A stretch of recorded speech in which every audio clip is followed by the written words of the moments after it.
Энэ хавар зөвлөгөөнд оролцож байгаа нийт хариуламжтай бас баярын төргийа. Цэлэнг аймгийн Орхон сумын Пубос компани захирал Хүрмийн Батбаатар байна. Манай 25 дахь жилээ газар тариалангийн үйл ажиллагааг эхлүүлэхэд бэлэн болоод байгаа.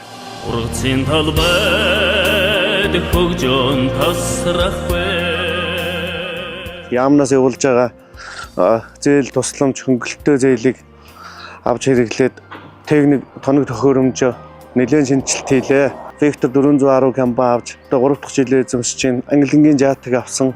Тэр нь хүнсний хувьсгалаар МТЗ 82 тракторыг төмс хүнснээ зориулалтаар нь иж бүрэнгээр нь авч хэрэгжилж байна. Шинэ техникүүд ч гэсэн биднээс бас гаагаас авах ургацын чанарт нөлөөлж байгаа. Нийт залуучуудаа уриалан хэлэхэд үе дамжиж ирсэн газар тариалангийн энэ сайхан салбартаа Монголын ард түмэн эрүүл хүнсээр хангахын төлөө ирж та бүхэн маань биднээстэйгээ Батрын 4-р аян хүнсний хувьсгалын хүрээнд ирж ажиллаач гэж уриалж байна.